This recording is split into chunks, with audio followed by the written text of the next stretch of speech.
This girl has a super rare condition where she has to sleep 1 week at a time. But how is this possible, and isn't this dangerous? 17-year-old sleeps for a week at a time. Wait, what? How does that work? Does she then sleep for a week and then 1 week not? In the fairy tale version of Sleeping Beauty, a kiss is all that's needed to wake up the maiden. But the parents you're about to meet face this nightmare in real life. Their daughter began to sleep for days, sometimes more than a week at a time. Right away, I'm thinking water, food. How would you even survive? I need to know more. With seemingly no medical explanation, and their hunt for a cure became a life-consuming quest. Louisa Ball isn't your average oversleeping teenager. She suffers from a rare disease that keeps her in bed, passed out for weeks at a time. We're going from 1 week to more than a week to weeks? Is it like some sort of coma? Imagine texting her and not getting a reply for 2 to 3 weeks and finally, sorry, I was asleep. Yeah, I mean, This is super weird and inconvenient for everybody, for friends, family, and most of all, herself. Everything is inconsistent. It sounds like you never really know when it happens, so she's missing out on consistency on school, on exams, friends. When you know that she's asleep for that length of time, you feel as though you've lost her for that period. 2 years ago, when a case of the flu triggered the beginning of Louisa's extreme sleep episode. she caught a flu and then she went to bed and slept for way too long. It sounds like ziekte van vijver. What is it in English? Glandular fever. It was a difficult time. Worried sick, I suppose, is the expression. During her long slumbers, her parents could only rouse her for bathroom breaks and ravenous feedings. Well, she'd eat 5 or 6 packets of crisps, anything she could get her hands on, and it was a case of almost like a hamster hibernating. It also doesn't sound like the type of food you would really recover from. Anything she could get her hands on is like... Exactly. Yeah, but you're at home, so your parents can get you a decent meal, right? I would want to get her nutrients. But I don't think the parents are feeding her. I asked to see the dietitian, obviously, because I was concerned, and the recommendation there said when she is awake, give her smoothies, because then she'd be getting like food as well as fluid. Exactly, nutrients. In a shake, you can just throw everything in there. Exactly. Shake it up, drink it, and then... Some power food, some nutrients. And then back to sleep. But why does she go back to sleep? Her behavior was even odder. Offensive, almost primal mood swings. They're horrible, they're scary. It's like a different child. Louisa's parents knew it was coming on when their otherwise sweet-natured daughter would snap at people rudely. This sounds like puberty. A bit, yeah. No, but there's definitely more going on here. A year before college, Louisa missed weeks of school. Once a month for a solid week or so, she'd sleep. Okay, so it sounds like she gets her regular sleep probably, but then 1 week a month, she sleeps also for an entire week. Is there something you can do about it? At least when she gets a good dream, she can finish it. By the way, dreams. Does she dream? At first, the doctors were as baffled as her parents. Everything goes through your mind, and you wonder whether or not she has taken a drug. To see all the various medical professionals and not get any answers, pretty frustrated. And then a breakthrough. It takes so long to find out what is happening because it's such a rare condition. It's so rare, there's no research on it. So there is an update on her, there is more, but how much sleep do we actually need? I would say 7 to 8 hours. Chances are you didn't sleep enough last night, or the past few nights. But what exactly is enough sleep? And more importantly, can you ever catch up on it? How much sleep do you get? On average, I think 7 hours. I basically always get 7.5 to 8 hours. After all, we spend 24 years of our lifetime sleeping, it'd better be important. This is also why one of the best investments you can make is a bed. A lot of time of your life you'll be sleeping, so invest in it. Researchers have tested how much is required each night by assigning groups of people to 4, 6, and 8 hours of sleep over extended periods of time. How can you say to people like you, you have to sleep 4 hours every night for a week? Good luck. I'd hate to be in the first 2 groups. Yes. It's just the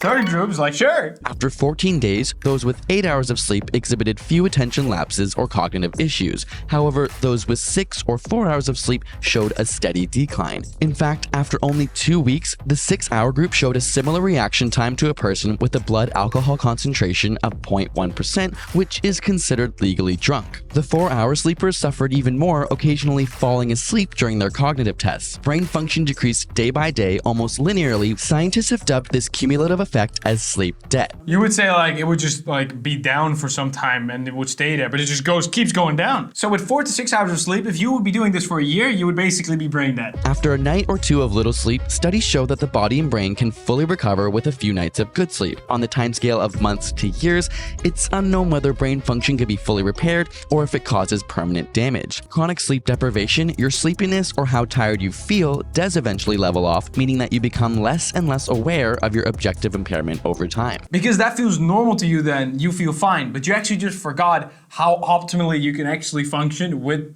the proper amount of sleep. I always wonder, because my dad wakes up like even earlier than me. Also, like when we go on a holiday, he's up before 6. A lot of people, maybe even parents that don't want to miss out on life. The hours that you're awake are worth way less when you sleep like this. Most studies tend to show that 7 to 8 hours of sleep is the average ideal for humans. Apart from the cognitive issues, individuals who consistently sleep less than 7 hours a night have an increased risk of heart disease, obesity, and diabetes, not to mention a 12% higher risk of death. Not to forget, you will die way sooner.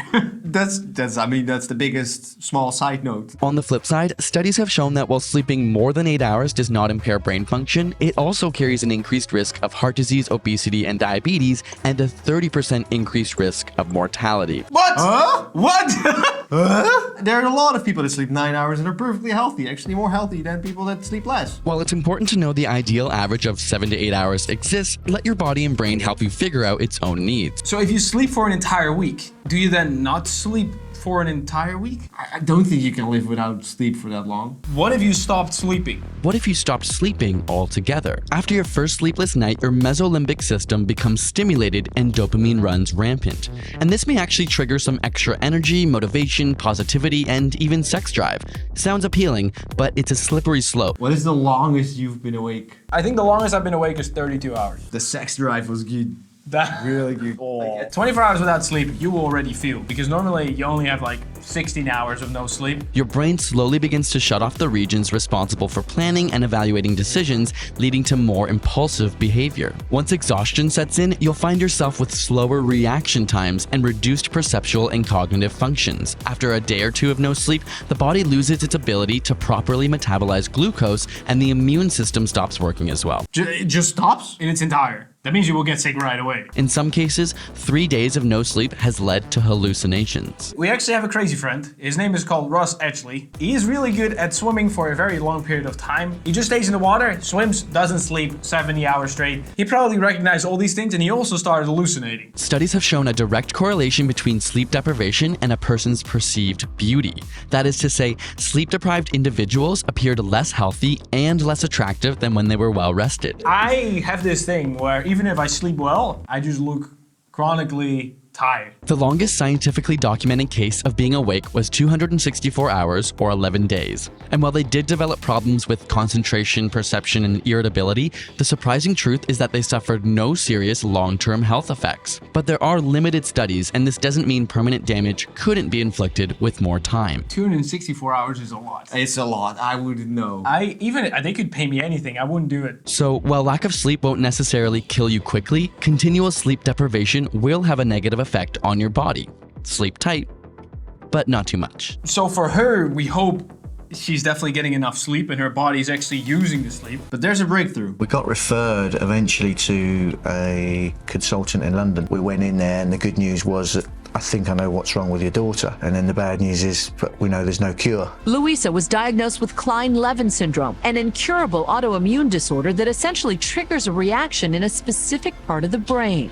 Well, the hypothalamus and the thalamus are very important for sleep control. It seems to bring on the long hibernation, the aggressive moodiness. Can become very aggressive. They can hit, punch. It almost sounds like this disease can take over your behavior. Yeah, and your personality. For now, mood stabilizers like lithium and hormone therapies may help around the edges, but it doesn't ward off the sleep. Her long slumbers are less frequent now. She recently went 5 months without one, and experts say most KLS sufferers can outgrow it after 10 to 12 years. My son suffered from the same for nearly a decade. He's now doing so well and has started to study again. This shows that people can recover from it. They all outgrow it. It's not the cure you kind of hope for, but also kind of you do, because there's no other medicines needed. It just takes a long time, which really sucks. You can recover from it. That's great news for her, and everyone that suffers from this. Also, we want to change the name of this channel because shorts doesn't make a lot of sense. Let us know your ideas in the comments down below and we will choose our favorites. Getting the right amount of sleep is super important, especially when you're still growing. And you can actually track your sleep in our free workout app.